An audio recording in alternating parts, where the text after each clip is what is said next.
Hello, all. Welcome to another episode of Koot podcast series. This is Sankar. I'm the founder CEO of Koot and going to be the host for today's episode. We regularly discuss with various tech leaders in understanding their behavior as well as decision making with respect to the tech investments. Today, we have someone who is special with us, Kaushik Das. Kaushik has worked with companies like IBM, Target, Giant Legal, and JCPenney and Catalyst brands. He has handled projects from account receivables from the early days till AI agents now. Today, we are going to discuss with him on how the GCCs have evolved over a period of time and how is it going to be their future. What a GCC leader should behave in this kind of uncertain situation. And if he needs to restart the career from scratch, what are things he will unlearn and what is he going to do? I'm pretty excited in having conversation with him. I'm sure you all will do. So with that, I will welcome Kaushik to our show. So thanks a lot, Kaushik, and welcome to our podcast. Thank you. Thanks for having me here. Yeah. Kaushik, I made a quick introduction about you, but I'm sure our audience would love to hear out your experience from your own words. So I just want to give a brief background about you, what you have done so far. See, it's been a mixed bag of 26 years. Multiple things have, kind of come in the journey. Profession-wise, of course, there was a bit of a hustler phase post my academics, which was more on the operations side, right, in GE and IBM. And those were the years where I was unlearning my academics and relearning, how the work is done. And then there was almost a decade of Target where it was pre-GCC, stage. As the company grew, I also grew along with it, learning about domain retail, but then global operations, how you operate, and a lot of things. And more importantly, was fortunate to work with some amazing leaders in the spectrum.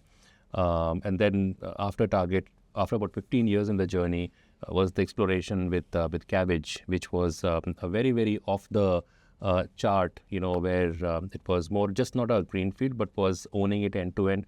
That was one of the first country head roles that I did. And it was a massive open playing field where you could draw anything that you wanted. That was probably one of the most amazing part of the last 26 years. COVID kind of killed it before it could, grow further. It was a heartbreaking moment. But then after that, there was Giant Eagle, another almost a greenfield. And then, recently JCPenney, which was more of, coming in and restructuring in the mid part of that organization's journey. So wrapped that up late last year, end of November. And then looking at, the next, it's a nice intersection to be in. So that's from where I have worked perspective. But I think overall, as you go through these nodes of the journey, there are different elements that you pick on the way.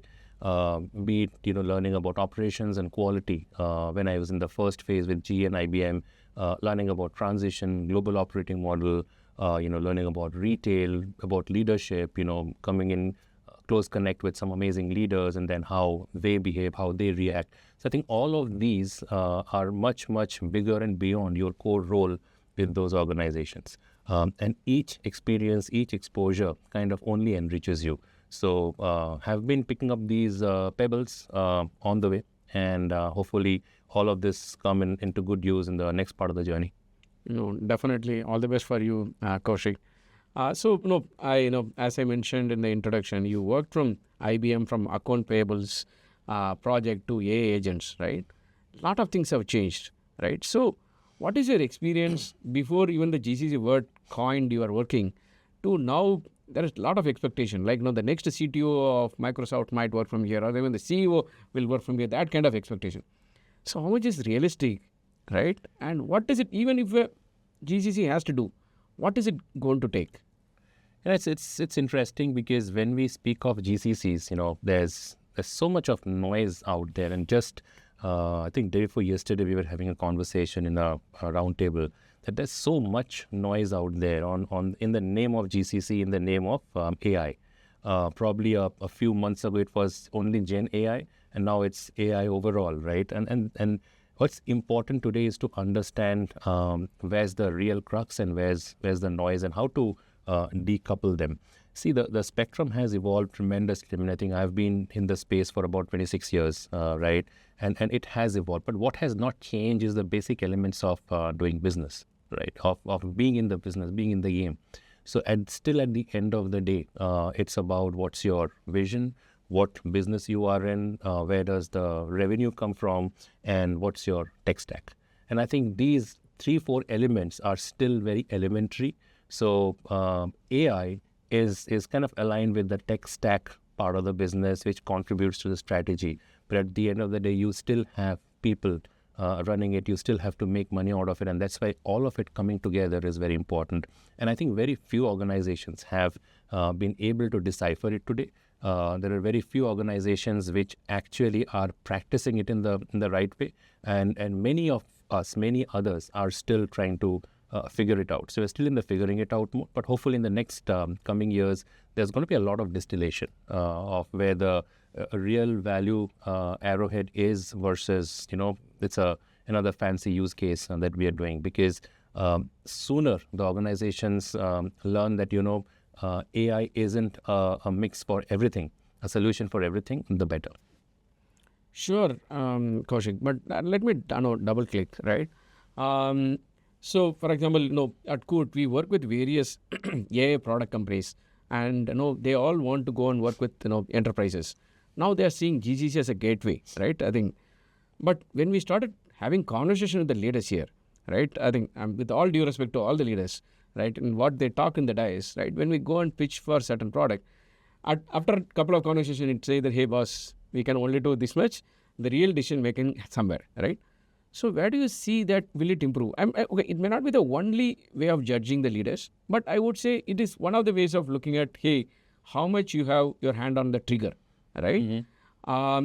So how do you say the leaders, and how, I will have two questions with respect to this perspective. One is, what do you advise for a startup founders? How do you navigate this one?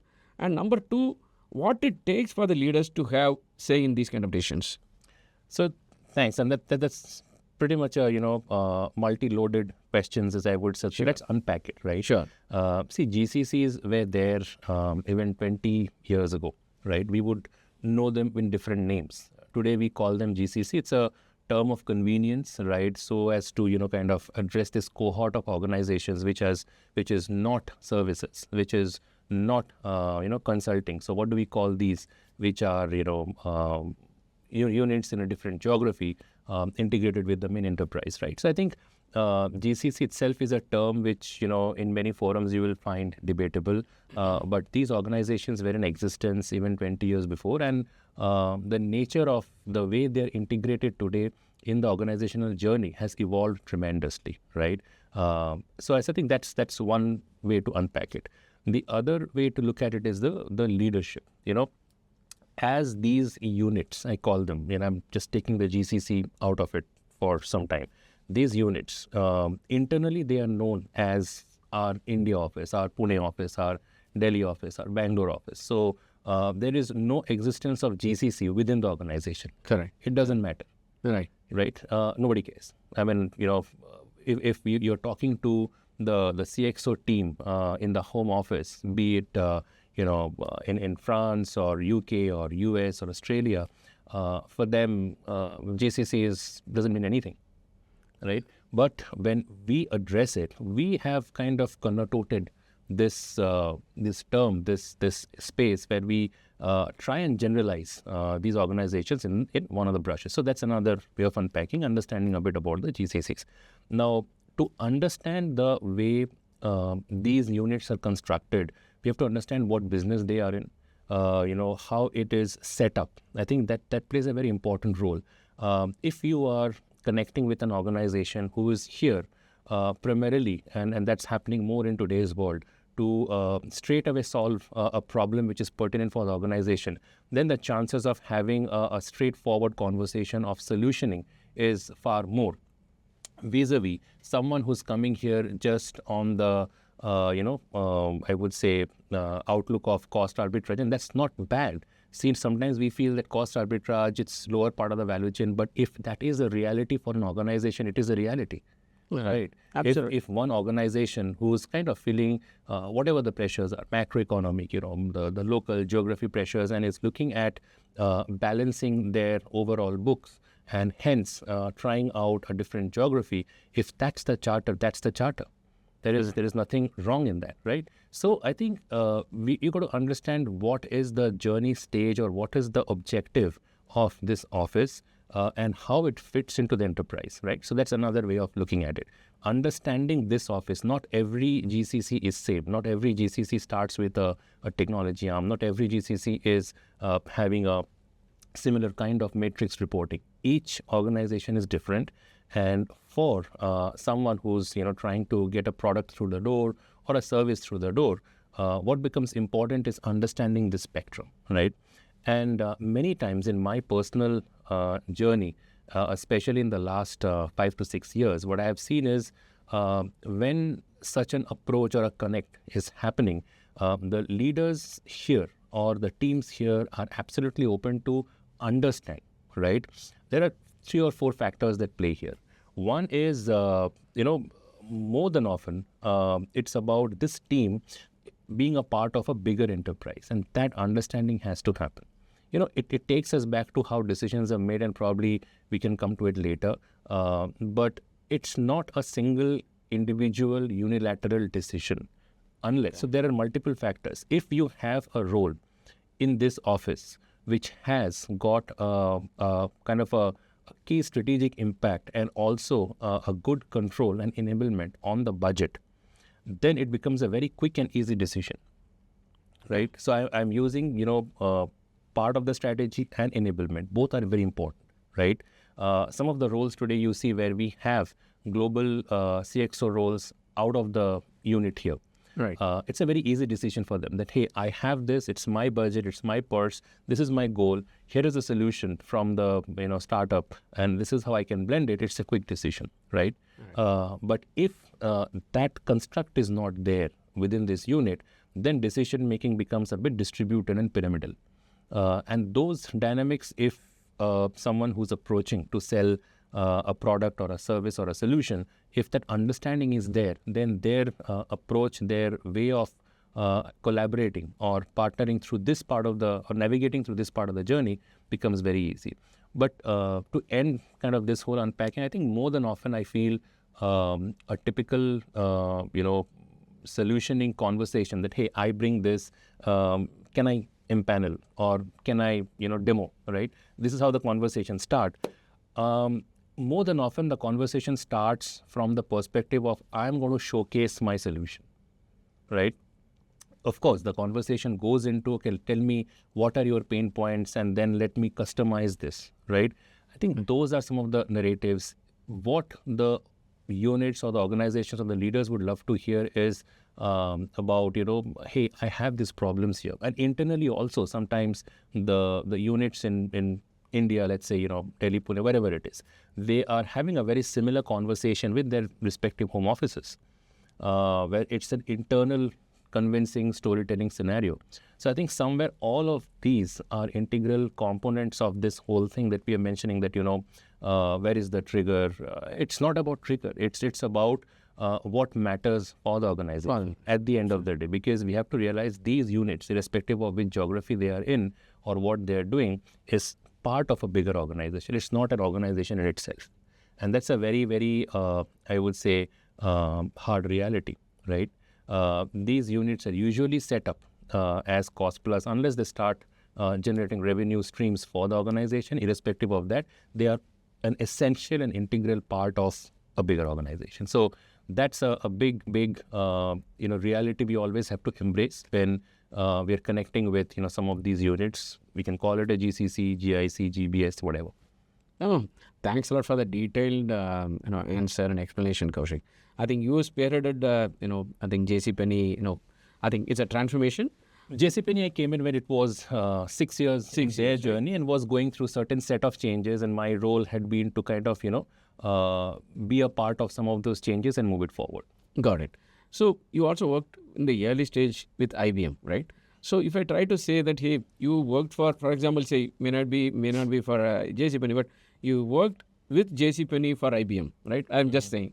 And you worked for JCPenney, right? Because both of them are trying in a way or other back, work, right? How is the approach of JCPenney in dealing with Bangalore office and dealing with the office with IBM, right? I think this is a placeholder, just consider as a placeholder.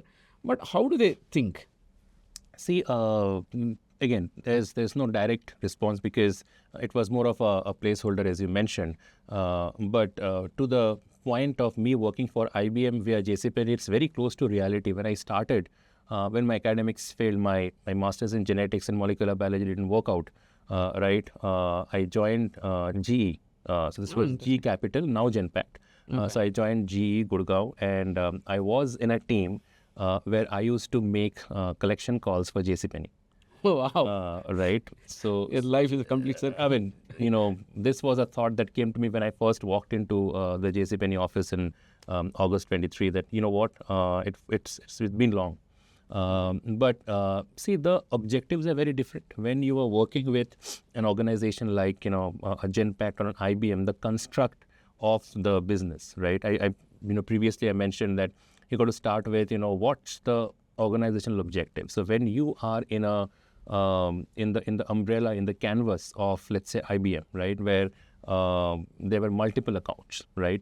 I was transitioning one, and I was setting up one, and I was curating one. So I think your objective is guarded and guided by SLAs, right? You have to achieve some of those. Now, when you transition it to a more of an in-house umbrella, the elements stay the same, but the way they are implemented, the way collaboration happens, the way the organizational umbrella gives a more bigger cushion for things to happen is deciphered and translated differently, right? So, but irrespective of that, the objective in both cases are very same as to how to make sure the organization at the end of the day runs efficiently. One is more outsourced, one is in-house, but the goals essentially stay the same. In fact, in today's spectrum, we see quite a few traditional, global capability centers exploring paths with some of their, processes, some of their work streams that, does it still make sense for us? I mean, we started with this, we started with XYZ work stream, 6-7 years ago, and that was probably a foot in the door for us to get started and build credibility. But now that we have matured, do we still need to and want to do this? Does it make sense to give it to more of a managed service provider, right? And we are seeing the re-entry of managed service providers or and in one coffee conversation, the word came out, caretakers, right? In a very fun way. So we are seeing entrance of some of these elements, which is for good, because after we'll use the word GCC, right? After a GCC has covered a certain stage in the journey, there may be certain set of activities that might not still make sense for them to continue if the goal is to move up the value chain. So mark my words, like each of these elements are important. If the goal is for the GCC to move up the value chain and touch the point of innovation, then some of the more, I would say, transactional work is kind of dragging them down, right? And today we are seeing the market where there are many players who have remodeled themselves from being a service provider to being a managed service provider. That, hey, your finance ops of 20 people, maybe not giving you the right yield, and you are still figuring out through consultants, give it to me. I'll fix it, run it. You hold me accountable for the outcome. You don't have to worry about this. How do I do it? So I think these are getting different flavors. 10-15 years ago, we were talking about, okay, let's bring it in-house so that we can do it, close to us. But today it's a decision of, do I really want to keep it with me while my resources are limited, my budget is limited? Do I want to still focus on this, or focus on something that gives me a competitive edge for the next 5 years, next 6 years? And with so much of, cutthroat competition happening, everyone bringing out a new thread on the tech on a regular basis, can I still afford to have some of these units functioning that they are, right? It's very similar to the way you remodel your house after, let's say, 5, 6, 7, 10 years. The reason you break open a wall, you're like, when you built it, it made sense at that point of time. But today, your needs, your ways of living, your objective of living, and your outlook of living has changed. So then you might just want to break open the wall, maybe just join the 2 rooms and you want more breathing space, or you construct something else. So it's the same mindset. It's a continuous iteration of what works best. And it's a win-win scenario for players who once were probably outsourced it to us, but then now the outsource in certain pockets have taken a different definition. Got it, Kaushik. Kaushik, so comparing to IT services, right? We also do kind of similar work, in a way, right? How much of deep IP or how much of deep, only IP is one angle, but even the relationship between as a colleague, right, and rather than a service.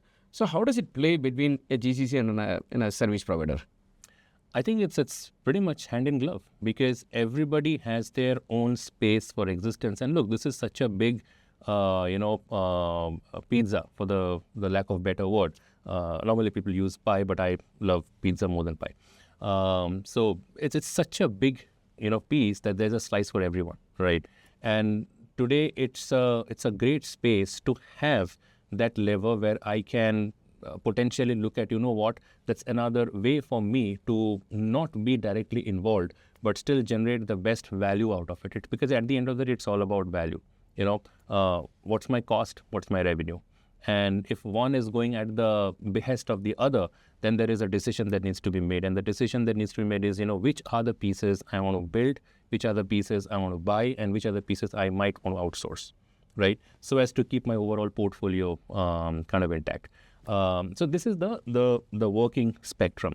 But I think some of us have grown with the time, so that the whole connect between the providers, the solutioners, the startups, and then I would distinguish between the providers and the solutioners. And I feel there is still a huge space where our startup ecosystem can play a big role in many of these solutioning aspects. We still don't have that machine kind of functioning the way it should do. I mean, right now with AI coming in and, the overall models being democratized and so many solutions being off the shelf, it's changing rapidly. But again, it all goes back to the core business of the company, of which we have a GCC. It all goes back to, what kind of business they are in. Is it making money? Because if you are making money, then you have good amount of surplus funds to start exploring different channels. Like, can I do this? Can I build this myself? Or can I invest here? And many organizations are doing that. But if you are not doing great as a business, back in your home office or globally, if the health of your business, the way your books are, it's not kind of a positive outlook, then it boils down to, okay, how can I just, kind of maneuver some of those smaller aspects, still staying competitive, right? So then your choices become very limited on what you can do. So I think it all goes back to, what kind of business they are in, the bigger enterprises, is it still making revenue, and how they are flexible, agile, and nimble to change their tech, because that defines, that governs on how quickly they can, move from being one kind of an organization to becoming another kind of an organization. Lovely, Kaushik. So, in JCPenney, again, you handle the headquarter CXOs, right? I think. So it's been a feature for all the roles. Be it Cabbage, be it Chantigal, be it JCPenney. I mean, when you are in such a space, that becomes your permanent board of directors. Right. So how much of, I won't say sales, but how much of effort goes on getting new job, all right? It goes there, or does it based on the larger caveat of what should be done here, does it automatically flow in?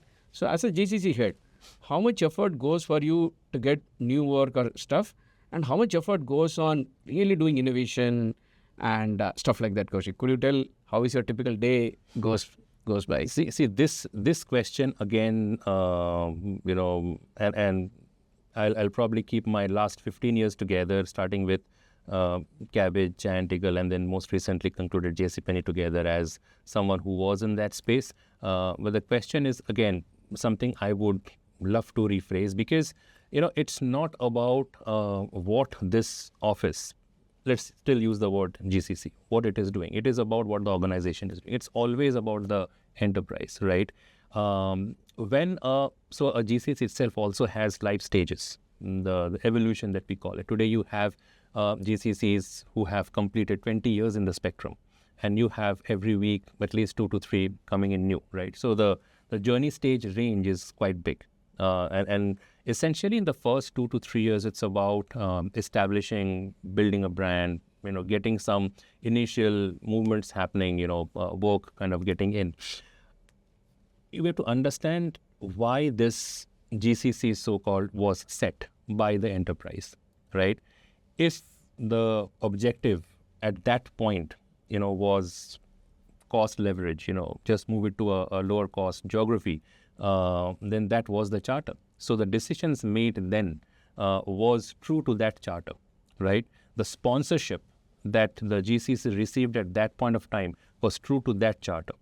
Let's take an example, 2018, 2019, if let's say XYZ GCC was set up here, that we will move our tech ops and we will move some of our business ops gradually over a period of 2 years, and that helps us kind of clean up our SG&A a bit from the home office, right?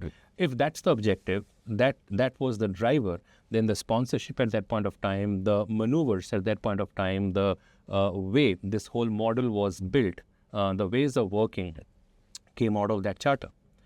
Fast forward 4 or 5 years down the line, we have a unit. People have come a long way in their understanding of the business in terms of delivering value through, automation. That used to be a big word, automation, right? But people have made things more efficient, right?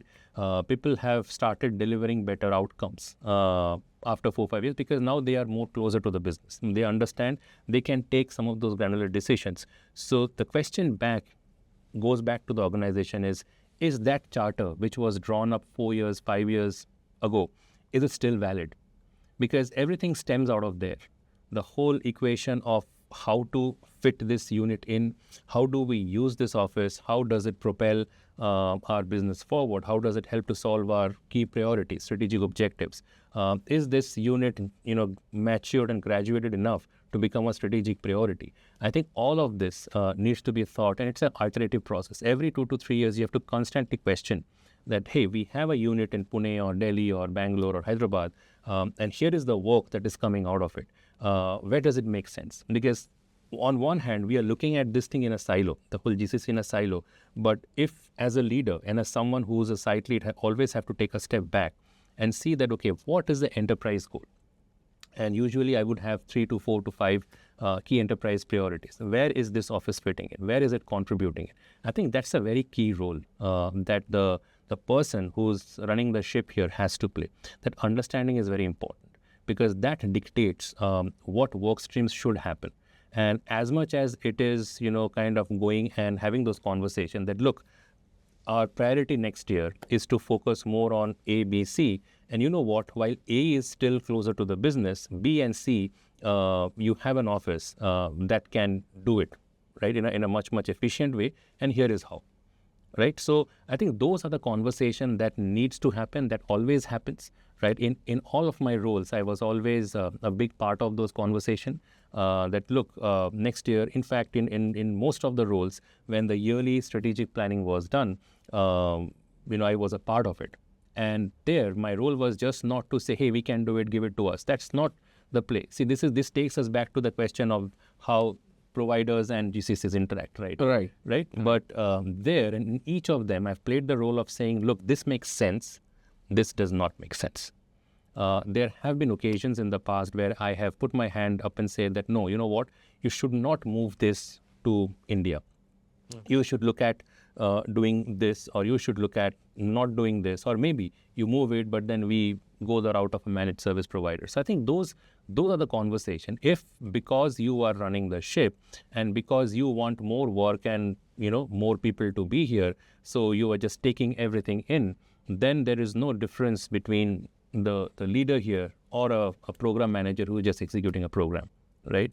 It's the responsibility of the site leader to be that advisor to the leaders and sometimes voice the unpopular opinion that, hey, this is not going to work.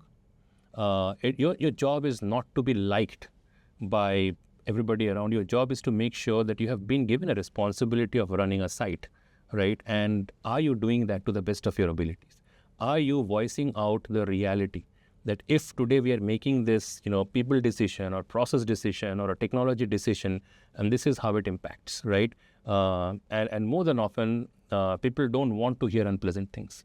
But that does not mean that we don't talk about it, because if we don't talk about it, the problem remains. We are just duct taping it for next 4-5 years, right? Got it. So site leader, whatever the name, see, titles, designation doesn't matter. Got it. Whatever name you give it, the role essentially is to make sure the alignment, the fitment to the strategic priorities. That's the North Star. The strategic priority is the North Star. If we want to increase our customer base by X, or we want to retune our channel penetration by Y, these are the metrics. Not for a GCC leader, I have a site which has got 1,000 members. That metric is out of the door. That I have a site which is, the number of headcount doesn't really matter. What matters is, what are the work streams here? How are you impacting your strategic priorities, and how closely knit you are with the home office? Because as a GCC, you are not climbing a separate mountain. You are in it hand in glove with the enterprise. You are a part of the enterprise.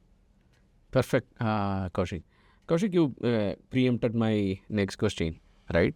From cabbage time, right, till the recent one, how your care has changed, and that is one. The second question is, what are the things the leaders measure beyond the KRAs, right? Could you answer? I think this I like to understand from a period how the maturity of GCCs, how the CXOs are looking at from the KRA perspective.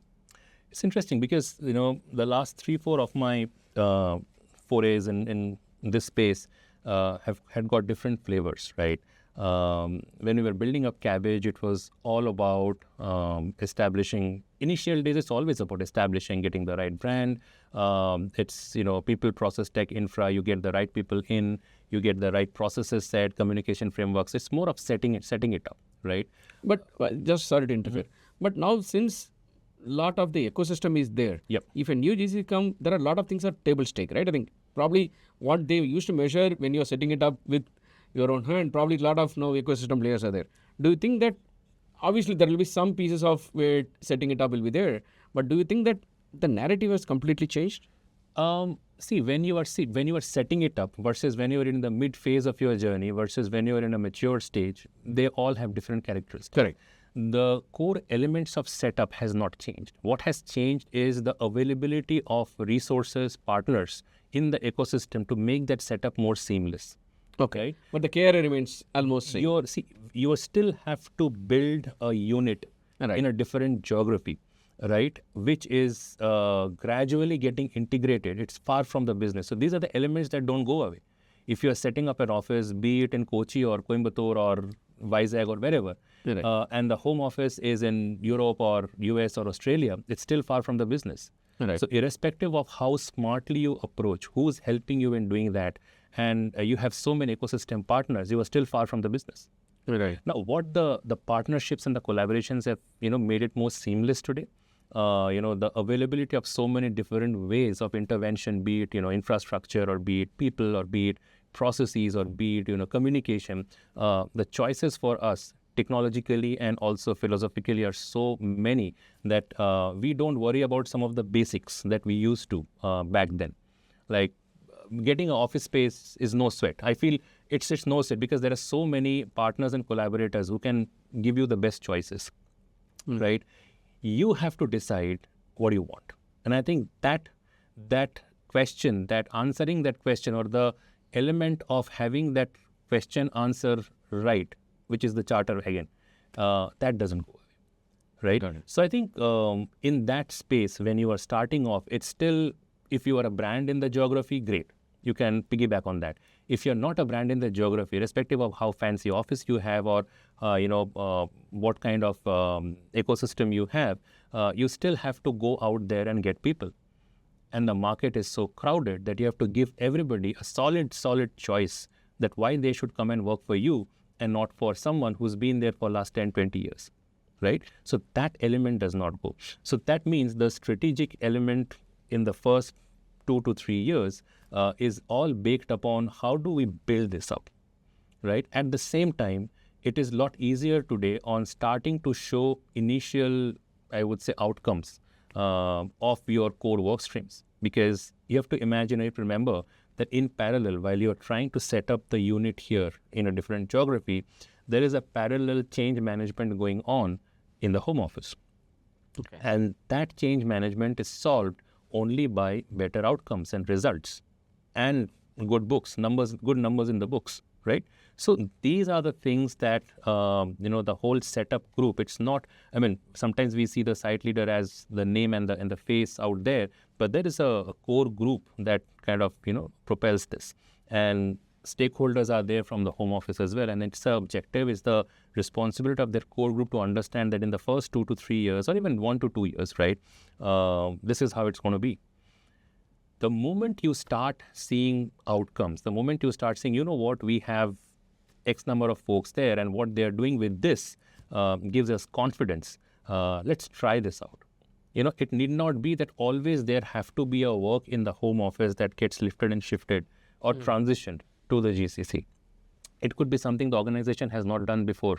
Do you have any examples like that? So that at Giant Eagle, we started, with when we were starting off, we experimented with product being one of the premier teams in the Bangalore office, where we had the engineers, the product managers and the UX teams all sitting here and focusing on primarily internal team member focused products that we would be using in the stores. And that really helped many things, that really helped the tech to come and become smarter sooner, because otherwise it won't happen. That really helped the business knowledge integration across teams to move in a much more faster way. And that also really helped to establish the credibility of this team to push products through the door and make it happen very quickly. So I think this was one example, but there are many. And today you see organizations coming in with the mandate of doing, we will do only data science from this office, or we will do only product from this office and nothing else, right? Back when we had set up Cabbage, the whole idea was to set up a research and analytics unit. Risk analytics, data science was the primary areas. And that is how we started, from 10 to 20 to 40 to 100 was all risk analytics and decision sciences. Then we started branching out to different other areas, product and, operations, support. All of these things started later when we had established this basic, but the entire risk analytics and decision sciences the engine was here, right? The chief risk officer would sit in New York, but then his majority of his team, 90% of the team was here. So again, depending on the phases of the journey, the moment you go past this initial build and then the scale phase comes, okay, what next? These are the things, because by then you have teams and units which are very much a part of default organizational processes, decisions, right? Mm-hmm. So then gradually your strategic priorities become more closer. And as a GCC, you are a default strategic unit, but that's a journey. Got it. Hey Kaushik, so we were discussing a lot about your experience in the past, right? But now, as a visionary, right, how do you see the GCCs are going to evolve, right? Again, I don't want to use the word GCC, but for the time being, because I think that's how the term came in. It's a term of convenience. Right. So let's use it conveniently, right? Is it primarily going to be driven by AI, right? And or how is it really going to shape up? AI being a driver, scary. AI being a navigator, amazing. So I think that's how I see it. And believe me, we are still, a big part of us in the space are still figuring out how to use AI. Yes, we can have metrics saying, okay, in this organization, we have 200 models already deployed and they are working great, right? It's still, in many cases, glorified automation, right? Got it. Right? There are pockets where we really have agents working and decisioning and pieces which 10 years ago was called more transactional are being done by the AI, and that's the next logical step, right? But I think the business models itself have to mature to allow someone who's a non-human to take a very critical decision. Do we have the appetite for it today? Of course, we might have the appetite, we might have the wish, but are we okay to leave some of those critical decisions to a agent, AI agent? That depends on the organization, right? How matured or how cushioned they are. But I think the way you need to navigate through some of these and the way you bring in the quotient of value and innovation, and especially for a GCC, that has changed radically, right? It's no longer about automation. It's no longer about saving hours or building a new product or, we are handling this with lesser workforce or doing it for less. Those are not the equations anymore. It's all about competitive edge, right? Do you have XYZ capability in you so that the organization's strategic priority is getting resolved in a much faster way? I think that. Can you give, if not an exact example of your past company which cannot reveal, even a hypothetical name, how do they really think through it and how it will happen in action? Because then the people can relate of. See, good question. Let me take the example of a retail. Right? Sure. Because that's where probably I've spent the majority lot of part, time, right? yeah. 10 years, almost 10 years of Target, Giant Eagle, JCPenney, different flavor, but still a retail, right? Retail, yeah. And for a retail, we might think that, hey, when we start thinking about AI, some of the key obvious use cases that come up is let's make our Monday reporting conversational. So let's have a conversational AI where we will have our Monday reporting where the CEO can say that, hey, what was my sales yesterday? Which of my stores did best? And it's conversational. You don't have to look at a dashboard being sent to you. You have the numbers done. You straight away dive into decision making, right? So that's a good use. It's a project. Yeah. It's a project. It's a use case. Yeah. Or you can talk about, okay, we used AI and some of our chats with our customers at a L1 was handed over to the AI agents, right? But these are siloed use cases. When you look at the business being transformed, you take steps back and you look at, let's say, merchandising, Beautiful. items, coding of item attributes. That is a very core, elementary, holy grail for any retail organization. Beautiful. That how your SKUs and how your items are coded, how their attributes are coded, how they're entered in the system, what does the metadata look like? If that is incorrect, anything and everything further down the line becomes a mess, right? Correct. So that is one part of it. If we are able to address that and how these are related in different other processes, so how my merchandising core processes, how they connect with my demand planning and supply, how they connect with my financial reporting, right? And financial reporting for a retail space is very different from, let's say, somewhere else, right? And then how do this go back to how my people are performing? So I think the moment you start looking at it in a more holistic way, and you feel that, here are the places where I can use AI, not as a standalone use case project, but as a lever to kind of connect the dots, then it becomes a game changer. Got it.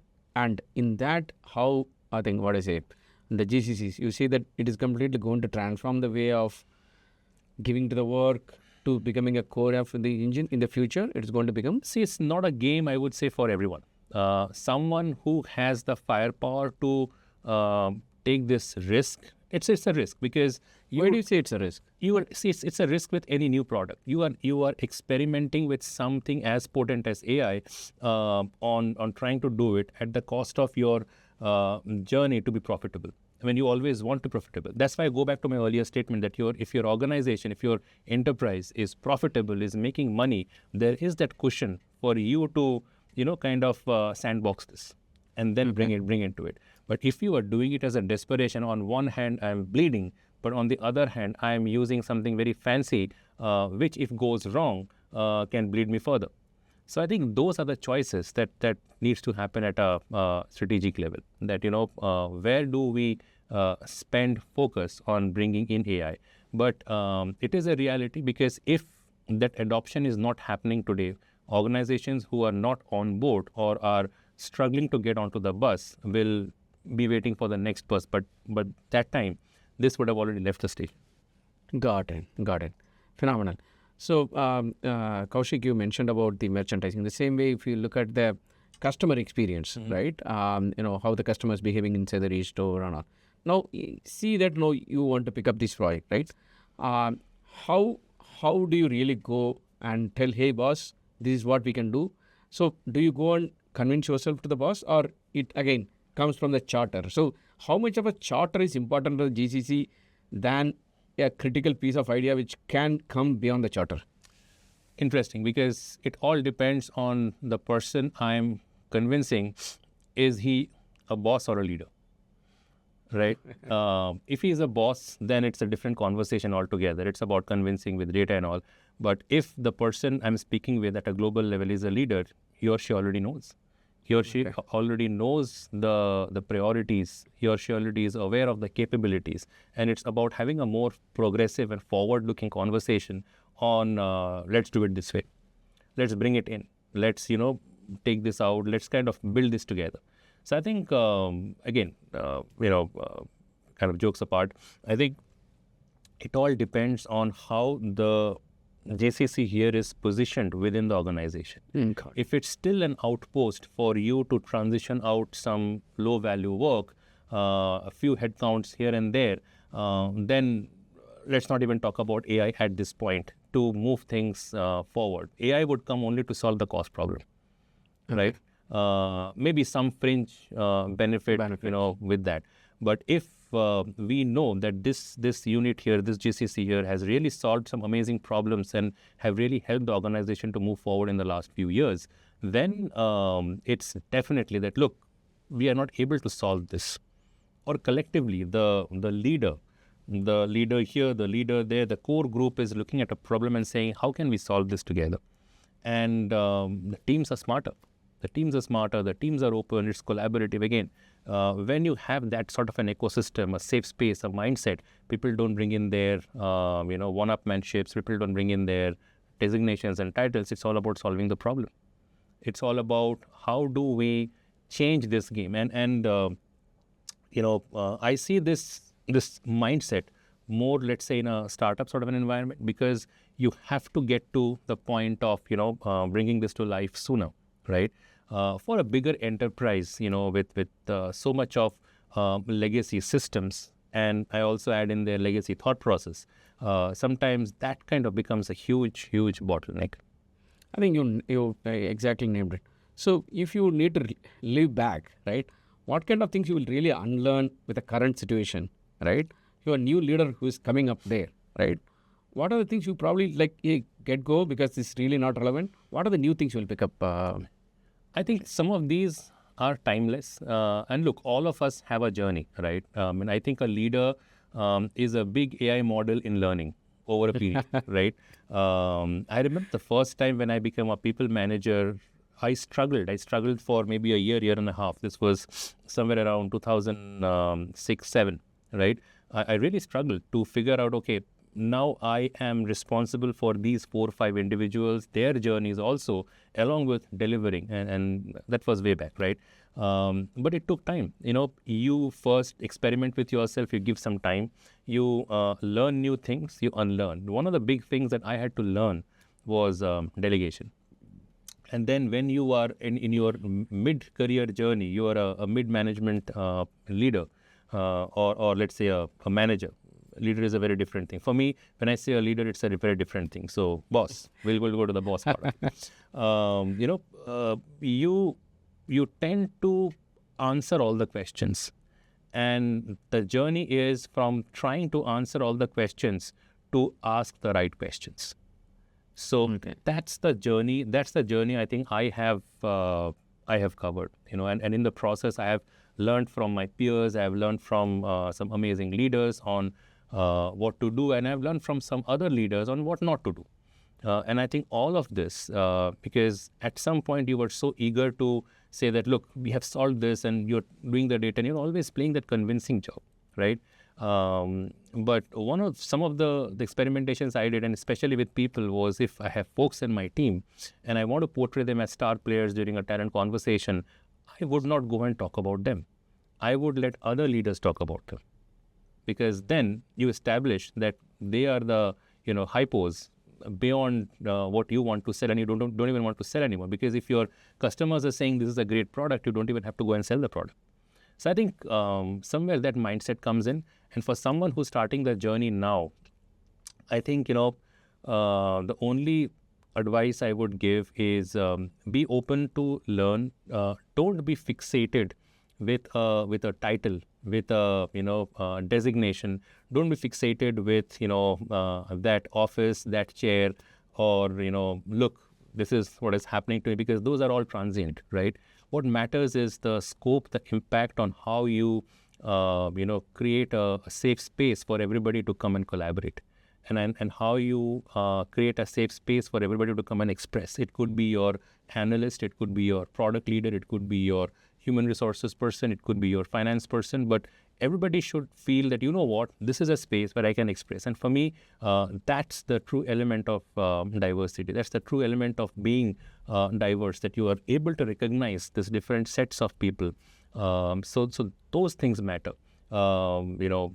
Offices, chairs. In fact, in JCPenney, I really have had two spaces in the office space. So one was the space where it was the MD guy who would do it for signing and approving tickets and taking all the decisions that has got an MD label on it. But then the bigger part of my journey was spent in a side space where we had a nice swanky set of red couches and having conversation. Because at the end of the day, it's not one person who's making a difference. It's a teamwork. And if the team is not feeling enthused, if the team is not feeling energized to come and understand that they are a part of it and contribute positively, then one person alone cannot do. So I think the work gamut is much bigger when you are working with people and their mindset. AI, you can still train it. Kaushik, why shouldn't you narrate a couple of your examples or kind of projects which you have interestingly done in the past? I think you don't need to name it again, because it's a confidentiality, you might have signed certain agreements. But we really love to know what GCs are delivering in India, right? I think we are so much glorifying. We'd like to know how much they are really up to it. See, there are many organizations who are doing some amazing projects today, solving real SNOP Please, problems. even if right? you don't need to name them, again, still we'd like to know. I would want to take this opportunity. I know it might not be answering your question directly, but again, I'll go back to the point of how the GCC and the Home Office, they should work together. I fully got it. But we like to know that how many GCs are really empowered to do that, and what kind of results have, at least there are a few examples have come, at least some people can take inspiration from. See, it comes with maturity. Today, you have some bigger players in the retail space who are doing end-to-end from their GCC units, right? Be it decisioning or be it, the core business elements. Like, as I said, merchandising for a business, for a retail business, very core. Core, yeah. And you take some of the big players in the retail GCC space. I worked for a long time with Target, you have Tesco, you have Lowe's, you have, definitely, JCPenney and Saks Global and Walmart. They've been around for a long time. And some of their operational processes are so mature that there is a big amount of decisioning that's done out of this office. What ships where, what sizes, what colors, what gets stocked in the shelf, where to put items on the shelf, how do you manage the routing of the product from a distribution center, how do you plan the nearest fulfillment or a curbside pickup, how do you develop the tech for that, how do you do the business operations for that. Wow. I think it is a bread and butter today. I mean, even if I try speaking about it, for me, it sounds so obvious that, this has to happen. So for me, it's nothing that probably, we need to glorify, because this is the current state of evolution. I go back maybe 15, 20 years when we were starting up, some of the business work streams at Target. We did not have talent who knew about big box retail, right? Fast forward 20 years, today you go out and you say that, hey, I want 20 folks who can help me shape this up in a system A with the technology B and with the knowledge C. you would get them. You are hiring someone who's got 8 years of experience to lead a small team for whatever function in a retail space. There is inevitably a line crossing through either a Target or Lowe's or a Walmart or a JCPenney or a Saks or whatever, right?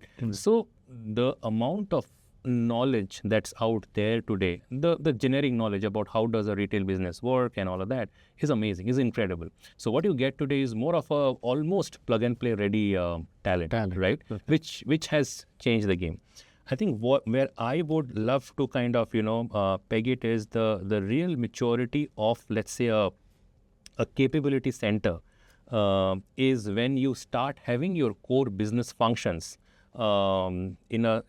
functioning in a very matured way out of your GCC, right? So yes, I mean, tech, dev, infra, all of those are great and probably a lot easy when they're distributed, and it can happen globally.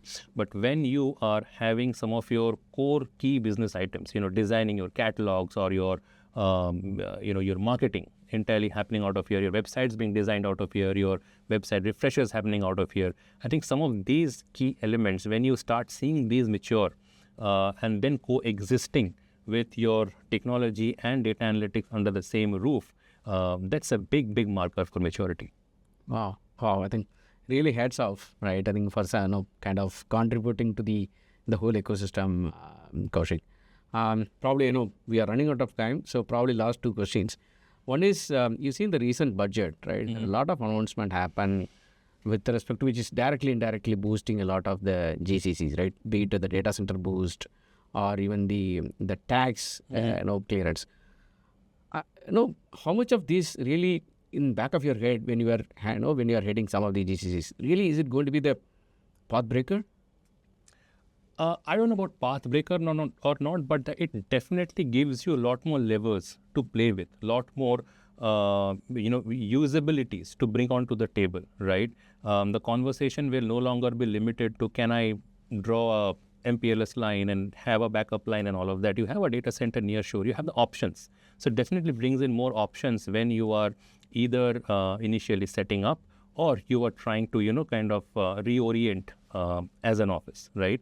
Definitely there's more options on some of these today, but this creates a much better space to play when you are looking at flexibility, when looking at efficiency, when you're looking at talent in a much more upgraded way, and of course cost efficiencies as well, right? But I was in an interesting conversation. The budget happened, and the next day we had the whole new trade agreement happening with US, and I think the second one brought in a lot more cheer than probably the first one. But I think the budget's amazing because there are so many channels, avenues, doors it opens, and with things shifting across the space, going just beyond shifting a few headcounts to India and operating just to save cost. I think the sky's the limit at this point. Okay. How do you react to the Hire Act, which yet to come, right? I think, is it going to be, again, one more reason for people to, the GCC to open in India? What is your take, Kaushik? See, policies, legislations are going to be there, but again, I go back to my North Star. If an organization feels we need to do this and we have to do this, there will be a way. So sometimes the policies and the acts such as this one will help you, right? Again, some depends on the lens on how you see it. It could be controversial or it could be aided, but it goes back to the point that if coming to a different geography is helping you boost your business and you have a clout to make that happen, then the organization will continue to do that. And we are seeing a beeline for that. Got it. So, any discussion on GCC will not be complete without the talent, right? The whole shop is establishing for talent. That's the base. Right? Especially in an unknown brand in India, which you already made, right? What are the challenges? And as a GCC leader, how do you really navigate, especially the first few hundred hires? See, I always mention that the biggest hurdle for any organization to even think and start a GCC, and again, every time I say GCC, I'm like, let's stop this. But we'll still use the word GCC, right? So to set this up is because of a particular charter, and the sponsorship is the most critical element. As long as that sponsorship, that flag, that support is there, everything is possible, right? The whole purpose of them setting it up is the talent. That the possibilities, the art of possible, everything is weaved around talent. If the brand is present, because again, I go back to the previous point I made, that you have to be a brand where somebody would have a reason to come and work for you. Otherwise, there are 1,000 other players in the market, right? So the value proposition as an employer has to be a bit differentiated and compelling. And brand plays a very important role. For the first 100, and the caveat is, if you do not have the brand in that particular geography or market, you should spend, not just money, but efforts, kind of more specialized efforts in building your brand. Because at the end of the day, and especially in today's generation, it's all about that hook or that reel, right? So you have to be out there, you have to be in the minds, and branding is very essential elements. And branding also changes with the kind of capabilities you have, with the kind of narrative you have after 3 years, after 5 years, with the changes your organization is going on. So I think there is a strong need, and I'm a big believer of having a very well curated branding effort, because it only helps you to go and get the right talent. Got it. How much you will value for a culture? Because the culture is made from people. No, you are getting people from different parts, right? And you really don't see the real action, right? So the culture is in a way, I don't know, it's a fabricated, I don't know, how do you call it? How much really give importance, and how do you really build it? Sometimes we leave the culture for the last slide, right? Thanks for the candid, otherwise everyone would say glorify, but yeah. Sometimes we talk about culture as like, and yes, there is also the culture element. Sometimes we talk about it as a horizontal. Sometimes we talk about it saying that it's a value for us, right? Elements of it. The truth is that is woven in every aspect of how you think, how you move, how you decide, and how you drive results, right? It is inseparable. For me, the element of culture and the definition can be very difficult, because it's a space, it's a way of carrying yourself in that organization, right? If we say the culture is very bad, its behavior of certain people is very bad, or the way things happen is not probably so pleasant. But culture is a very different term. Sometimes we use metrics like certifications, we got this award and all. Those are also elements, but I think many of these, they only introspect and prod into different elements of culture. At the end of the day, for me, it is about are we able to safely and freely in an enthusiastic way come together and deliver what we are supposed to deliver. I think that defines whether we have a strong element. If there are hurdles in that, if there is a problem, which is always there, we'll solve it together. I think for me, that whole coming together aspect is very important, and feeling safe to express. Got it. Probably the last question to you, Kaushik, is now you're out on your own venture, right? Do you like to say I don't know. Okay. I don't know yet. Okay. See, it's a nice intersection, because of course the last few years have been in similar site leader role, trying to bring a change to the organization, right? There are choices out there right now, like either I continue on the same path in a more upward way, or I start kind of giving back. So haven't yet decided. There are some amazing, interesting conversations happening, so coming very soon. Okay, sure. Then probably I will curtail my question. Probably I will reserve it for the next conversation, Kaushik. It was fantastic talking to you. Pleasure. Yeah. So thanks a lot for the audience. Any last words to the audience, Kaushik? No, but I think the way I always say to anyone and everyone, if you have taken time to listen to this, thank you. Hopefully, at somewhere it made sense, and I always keep telling that just be yourself. Today is the time where you should be yourself. There is nothing to be kind of hold back, saying that what, this is what the organization wants and I would just follow.